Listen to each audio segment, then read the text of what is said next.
Hello mga people, it's I again for another video lesson of effective communication. No, new topic, new learning. So wag po nating patagalin, let's begin agad-agad. So for our warm activity, if your teacher says, please submit your activity tomorrow, what would be the best reply? A. Okay. B. Noted po, I will submit it tomorrow, thank you.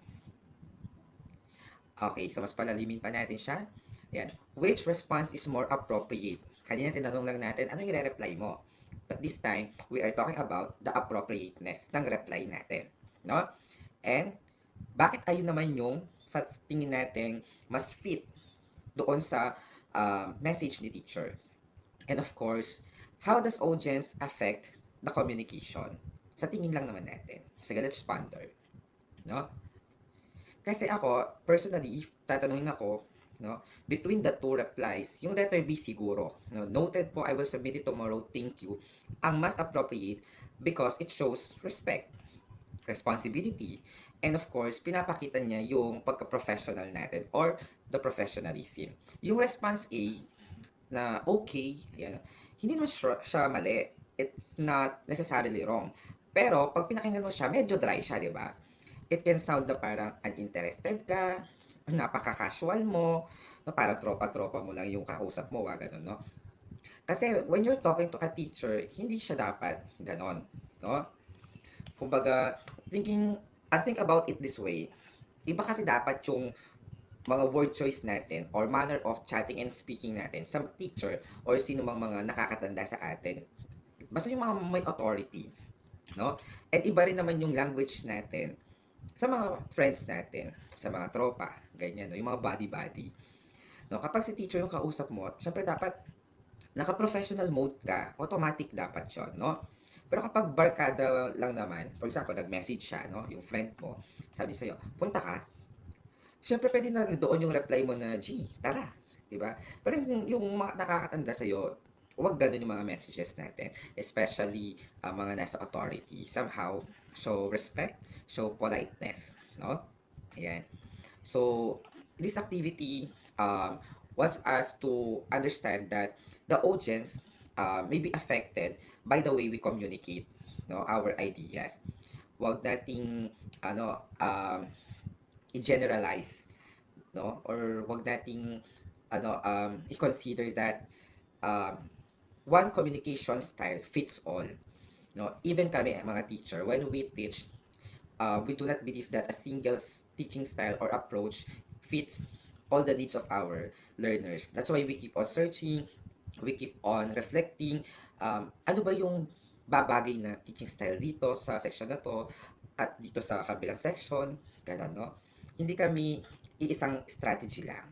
We keep on innovating, we keep on searching, ayan, we keep on updating and gearing ourselves para nang sa ganon ma-serve namin ng tama yung learning sa mga estudyante or sa inyo. So, yung activity natin kanina has something to do with our lesson, which is tone, language, and structure. Actually, yung language and tone, na-discuss na natin sila on our first video. So, we don't need to elaborate them further. Pero, ayan, babanggitin pa rin natin sila. And as discussed on the earlier videos, ang language is composed of words, symbols, and expressions that we use to communicate ideas and feelings. Yes po, no? And ang mga types niya na pwede nating gamitin when we do communication are formal, informal, academic, conversational, persuasive, and inclusive. Kahit sa Filipino, may mga ganyan po, no? Ito na may mga pambansa, pampanitikan, panlalawigan, no? Meron pa nga kolokwyal, balbal, di ba? Ayan, may mga tinatawag ngayon na slang. No? So, for the language, ayan, the key question na pwede daw natin um, always bear in mind is that what word should I use? So, it's about the word choice or our diction. Para sa tone naman, so, it represents the attitude or the emotion na kino-convey natin doon sa message. That's why minsan, ito yung words, ito yung mga ginamit nating words, pero pwedeng mag-iba yung meaning nun depende sa tone na i-apply natin, no? At ang mga types ng mga tone na pwede natin pong gamitin are friendly, respectful, serious, encouraging, professional, at saka empathetic. Ayan, no? So, for the tone, ang i-consider natin lagi is, how should I sound? No? Kasi, kahit maganda yung words, kung ang tono mo is mataas, kung ang tono mo is mababa, may iba siyang interpretation doon sa receiver or recipient ng ating message po, no? And for the structure, it is the way our ideas are organized and presented. Paano ba natin sinabi iyon, no? Ayan. Paano na-organize yung ideas natin? Minsan parang ang simple-simple lang pala gusto niya sabihin, pero ang dami muna niyang naging paligoy-ligoy, no? Ayan. Kaya minsan nagkakaroon ng miscommunication pa din. So, ang mga types daw ng structure ay clear introduction, no? Kahit naman kapag nagja-job interview, di ba? You always, o kaya kahit simple essays lang, di ba? We do not begin right away on the content, but we give a brief, ano muna, di ba? Parang hook, ganyan. Logical sequence, ayan, di ba? Mga supporting details, and of course, we end well, no? Yan, kaysa yung appropriate conclusion. So in here, the key question is, how should I organize my message? Kasi, pag hindi organize yung ideas natin, may impact pa rin naman yun sa mga audience po natin. No? So these three are considered the major ingredients of communication. No? Again, language is the words we choose, no? Tone is the attitude behind our words, and structure is how we organize our message, no? Ganon. Parang, ano lang yan, paggawa lang ng milk tea.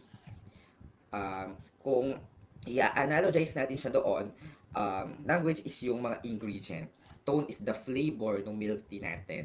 And structure is how we put everything together. Ayan, para maging masarap ang milk tea. No?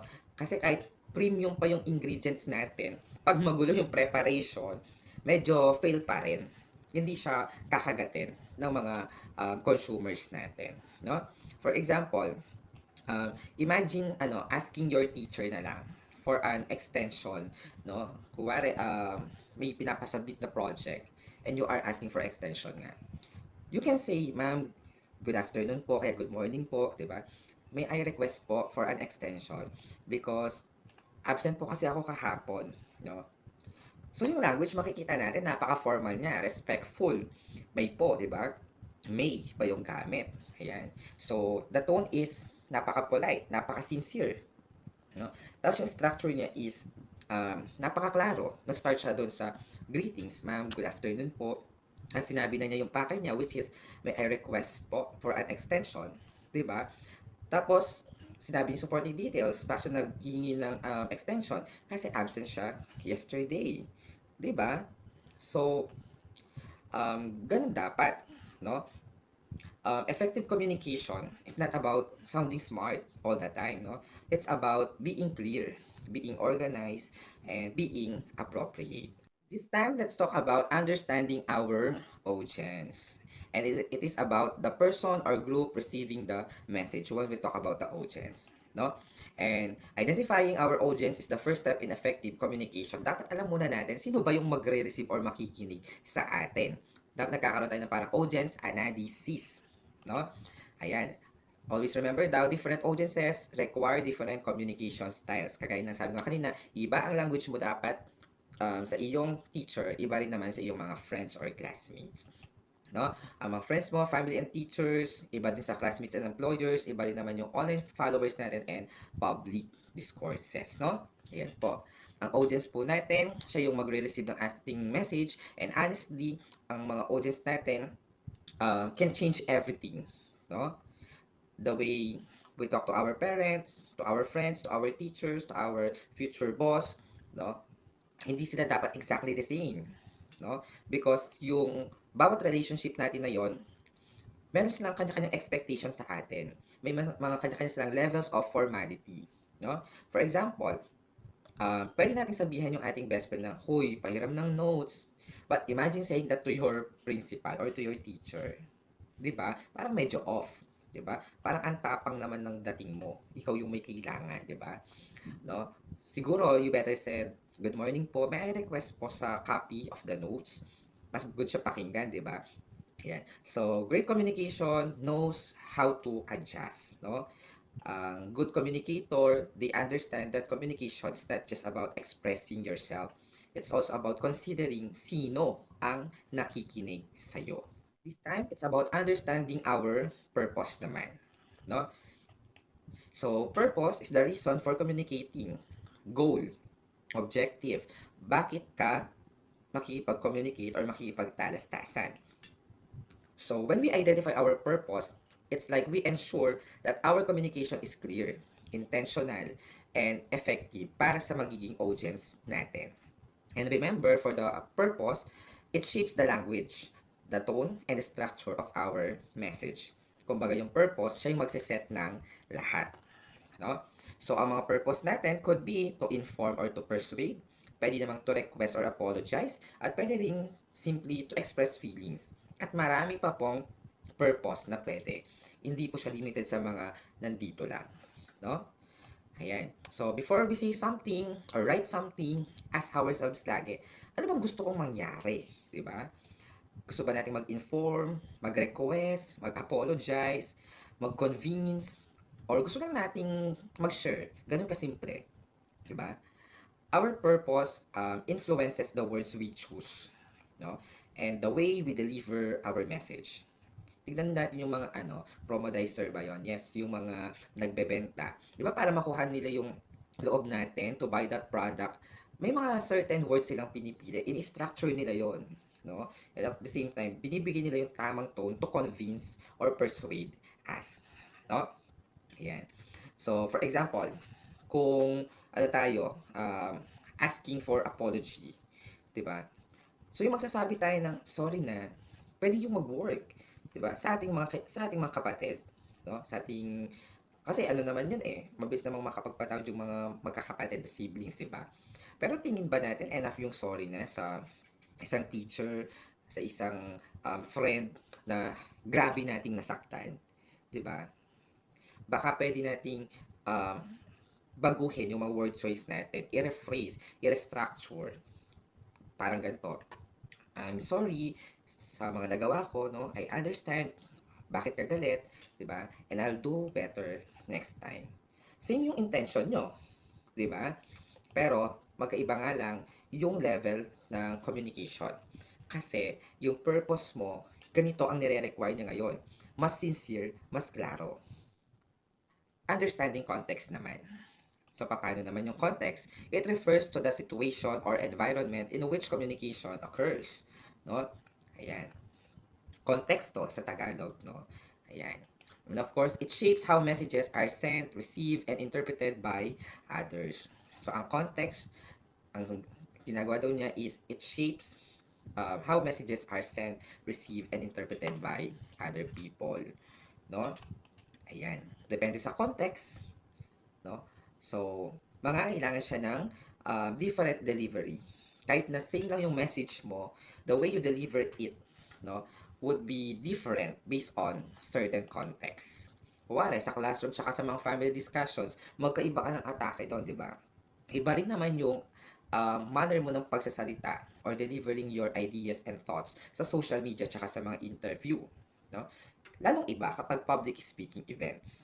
So, yung mga context na yan, um, ano sila yung isa sa mga indicator and factors. How are we going to um, structure our messages based on a single setting? No, ayan, no? Para hindi siya maging awkward sa iba. No? Dapat marunong tayong magbasa ng sitwasyon. Yes, context is a situation. Ayun yung iniisip kong word kanina. No? For example, shouting, let's go, di ba? Kung sa basketball siguro yon, dapat ang kailangan mo is fun and energetic na vibe, di ba? Or delivery. Pero, imagine mo, isisigaw mo yon in the middle of graduation speech. O kaya, sa kalagitnaan ng seryosong meeting. Parang, same words, pero parang hindi siya okay na gamitin doon, di ba? Parang masasabi pa natin wrong timing siya. So, guys, context tells us when to be formal, when to be casual, when to be serious, and when to be playful. Effective communication, um, ano, knows that it's not only about what they say, no? But also, where and when, kasi nga context yon, situation, no? Where and when we say it. So, paano daw natin pipiliin yung right tone, no? So, effective communication requires matching your tone to the situation, no? Hindi lang yung tone sa language, but also malaking factor yung situation or yung context, no? Let's look at these four key scenarios, no? Paano silang mag-work ng mahusay. For example, context or situation is you are comforting a friend. Siyempre, ang tono mo dapat empathetic. It's like you are putting yourselves on the shoe of the other person, particularly to your friend, no? Ilalagay mo doon yung sarili mo so that makarelate ka and the best advices could come out, no? For example, magre-report ka naman, 'di ba? Siyempre dapat tonong professional ka doon, 'di ba? Kung nangangailangan ka ng tulong, you should be respectful. Di yung parang humingi ka ng tulong pero you sound demanding, ikaw pa yung nagmamataas. Sino ang tutulong sa'yo? Hindi naman siya pwedeng gano'n, no? If you are celebrating success, another tone naman ang bibigay mo doon. You should be positive and encouraging, no? Yan, parang you will show how grateful you are to the person who contributed to your success. And syempre, isama mo na rin si God, di ba? Because without God, wala naman tayong nagagawa, di ba? Walang magiging possible, wala tayong magiging accomplishment without God. So, let's match our language to the situation. Ano lang naman to, konting examples lang. Kung formal tsaka informal, tingnan lang natin, no? What would be, or how do we deliver, no, the message natin into situation. Kung formal, syempre sabi mo, good morning ma'am, yung greetings, di ba? Mas maganda. Pag informal, hi ma'am, casual lang, di ba? Yan. Kung formal naman yung situation, you might say, I apologize for the delay. Pero pag informal, pwede nang ganyan, konyo, no? Sorry po, late. Kung formal ulit, you may say, may I ask a question? Pag informal, kahit Tagalogin mo, di ba? Pwede magtanong. Wala na nga yun po eh. Pwede pong magtanong, di ba? Ganyan. Or pwede ba akong magtanong? Ganun yun, di ba? Pero dito parang na-shortcut na siya, islang na siya eh. Pwede magtanong, ganun, di ba? Ayan. So, ang formal communication is used kapag academic, kagaya nung tatlong naunang um, nandito sa screen, 'di ba? Um, Pwede rin sa mga respectful settings, no? Pero yung mga informal communication, ginagamit natin sila when we are comfortable doon sa mga tao, no? Ayan. So, saying good morning kay ma'am or kay sir, professional yung dating niya. Kaya sasabihin mo, hi ma'am, hi sir, no? Pero both acceptable naman sila. Pero ang usapan kasi natin, gaano ka-appropriate or gaano ka-polite yung sinasabi natin based on the context or situation, no? Tone always matters, no? Imagine your friend, nag-fail siya sa exam. Hindi pwedeng ay yung hindi ayun yung moment na sasabihin mong bawi ka na lang, 'di ba? Kasi syempre, probably they need empathy, they need encouragement, 'di ba? Tapos, yung tono mo kasi kung sinabi mong, bawi na lang, tapos parang nanunuya, di ba? You are teasing them. Tingin mo na-motivate sila? Hindi. No? Kaya ayusin natin, no, yung tone natin lagi. Kung nagpe-present naman tayo ng report, syempre you should be confident, you should be uh, projecting professionalism. Kasi kung hindi, paano mo sila mako-convince na tama yung mga pinagsasabi-sabi mo doon sa harap? Di ba? So, parang ganito lang yan. Communication is, like choosing an outfit. No? You don't wear beach clothes, tapos ang pupuntahin mo pala job interview. Tapos, you don't use the same tone in every situation. Ayun siguro yung pinakamahalaga nating tandaan pagdating sa tone. Hindi sa lahat ng situation, isa lang ang tono mo. How do we organize personal communication and interpersonal communication? Para sa personal communication, if the topics are about feelings, experiences, reflections, goals, no? Kasi napaka-personal ng mga ganyang topics. So, the best way to deliver it is you should have your introduction first, no? And then, narrate your main experience. And then, it's sa dulo mo, ano yung reflection mo or insights regarding those experiences, no? Kahit nga nung anong tawag ba doon sa exam kapag nagma-master ka or nagti-thesis ka, compre, kapag nung nag-comprehensive examination ako, ganong pattern lagi ang ginagamit ko. I begin with the introduction, no? Na parang, eto yung context, and then, ganito yung na-feel ko eh. Sabi ko yung mga experience ko. And then, after ko masabi yung experience ko, ano nga yung natutunan ko dito? No? Ayan. For our, ano naman, interpersonal communication, ayan, the topics could be about request, conflict resolution, discussion, collaboration, interpersonal nga, di ba? I mean to say, may mga kasama ka na, may mga katalastasan ka na dyan. So your structure could be, first, you state your purpose, bakit ka nakikipag-usap, and then you explain your details, facts, mga ganyan, no? Suggest action or solution, no? Kung sa mga conflict resolution yun, no? And of course, end respectfully, di ba? Kailangan may graceful lang yung exit. Siguro sabihin natin siya in a better way. Siguro, like, I feel overwhelmed with the workload. Can we divide the task fairly? Mas okay yung approach, di ba? Kasi yung ayoko na ikaw na bahala dyan. Gano'n, di ba? So, parang same yung concern, pero sabi nga, mas magaan pakinggan yung pangalawa. No? Ayan. So, at the end of the communication, laging ang bottom line natin, make it clear. Pagdating naman sa social media, di ba meron tayong think before you click. Ayan. Before ka mag-post, napakahalaga that you ask this following question. Who is my audience ba? Anong gusto nyo marinig sa'yo, syempre, di ba? What is my purpose? Bakit ko to ipopost? Of course, is my tone appropriate? Di ba? And of course, could my message be misunderstood? Baka kasi puro double meaning, puro parinig, mga ganon, di ba? Tapos di ka naman nila kilalang ganon na tao. O mako-confuse yung mga, ano mo nun, yung mga netizens natin, di ba? So, bakit laging nangyayari ang communication mistakes? Siyempre, unang-una, inappropriate yung tone. Pangalawa, super slang yung gamit natin, especially nowadays. Lalo sa social media. 'Di ba? Grabe yung slang. Yung mga bata ngayon, 'di ba? Ayan. Yung mga nausong lingwahe or words sa social media, yun talaga ginagamit nila, no? Then lack of organization. Ang gulo eh. Parang sinimulan mo siya sa ending. Tapos parang napaka-flip-flop ng mga messages, no? And minsan, ang nakakalimutan natin lagi, we ignore our audience. Kasi akala natin, when we talk, para sa sarili natin yon. Nakalimutan natin na kung interpersonal communication yon, we should consider sino yung kausap natin lagi, our audience. So, sa online, tandaan po natin, before posting, always ask natin yung mga questions na iyan, no? Kasi social media feels casual, no? Pero, tandaan natin, screenshots are forever, no?